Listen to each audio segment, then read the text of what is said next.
Howdy, I'm Dr. Cameron Murphy, Vice President of Operations and Product Development here at Cramp, the Potassium Company. Everything we do revolves around our proprietary high potassium formulations, which drive potassium into your tissues safely, effectively, and most importantly, affordably. So, the average American only gets about 2,600 milligrams of potassium per day, which is just need, which is 4,700 milligrams at a minimum. For every hour of exercise, add at least 250 milligrams on top of that. Every organ system requires potassium to function its best. Today we're going to focus on how cramp aid really helps athletic performance and recovery. The U.S. Army found in 1971 that the average soldier would lose 20% of their total body potassium in the first 2 weeks of basic training. What was really interesting is that even though they lost a fifth of their total body potassium, their amount of potassium in their blood didn't change. They replicated this using animal models to see what was going on because these soldiers would get heat injury, as the Army term, but that would include heat stroke, rhabdomyolysis, and heat cramps.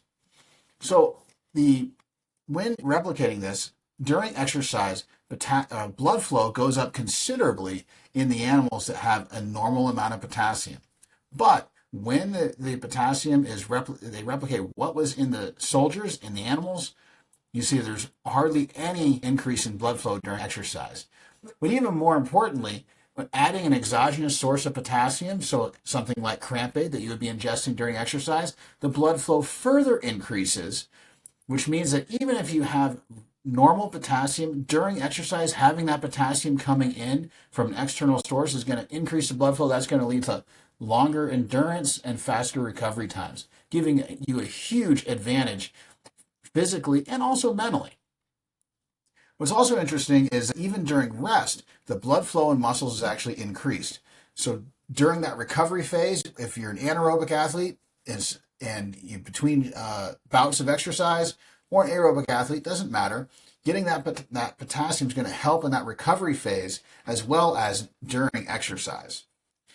What happens during the potassium depleted individual is that they end up, because of that lack of blood flow, they end up becoming necrotic. So before exercise, muscles are very healthy. They have a nice striation pattern, which is to be expected. A normal muscle during exercise retains that striation pattern. The cells are really healthy, and there's some swelling and edema that comes in. That's your muscle soreness after exercise. But in the potassium depleted muscle, the striations go away, the cells begin to break down, or unhealthy, and then start to die, which is a potentially deadly consequence of rhabdomyolysis. And so in this image, you can see that there are neutrophils that are coming in and eating the dead tissue muscle fibers. So necrosis is no different than any other lack of blood flow. So whether you frostbite or even taking a string and cutting off the blood flow to a piece of tissue, eventually that piece of tissue will die and fall off. This is what happens inside the muscle tissue when it's potassium depleted during exercise. So during exercise, potassium is being released into the plasma. And so during a bout of exercise, plasma potassium goes way up.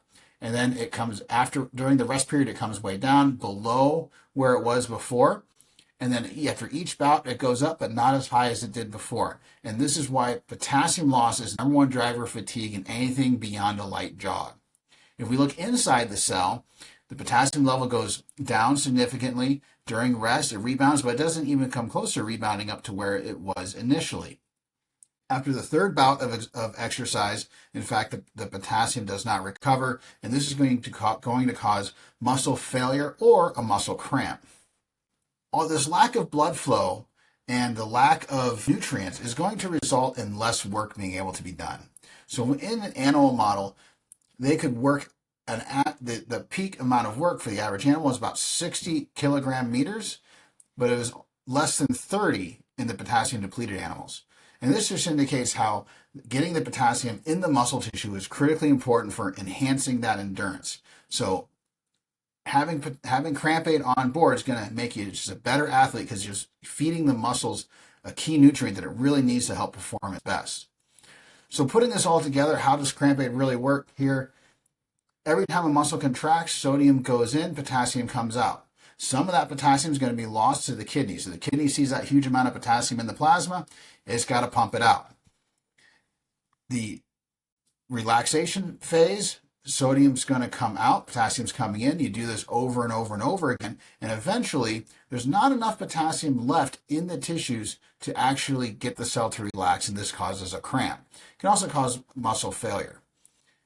Cramp aid comes in, so your exogenous potassium here, the little red Ks, cramp aid comes in, is going to go to the cell. The cell is going to then be able to kick out this sodium, and now I've restored normal function.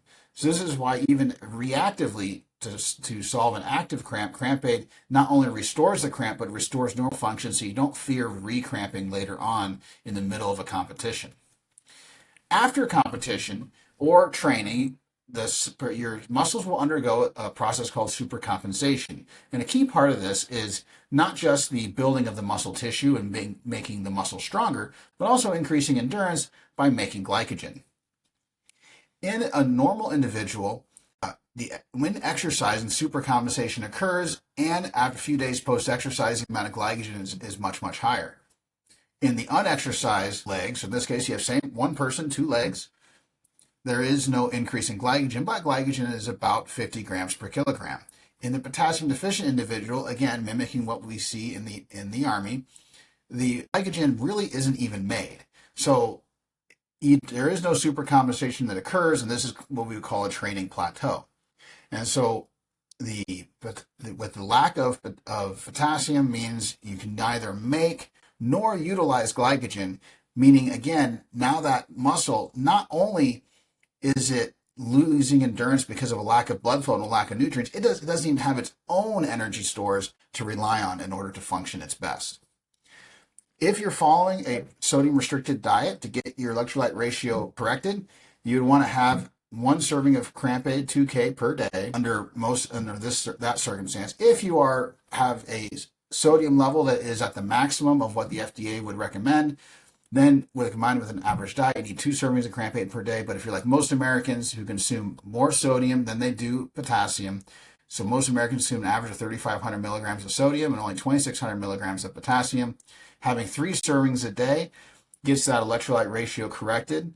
So breakfast, lunch, and dinner, have a cramp aid during exercise, and you're really going to see an improvement in your overall capabilities and just enjoy life better.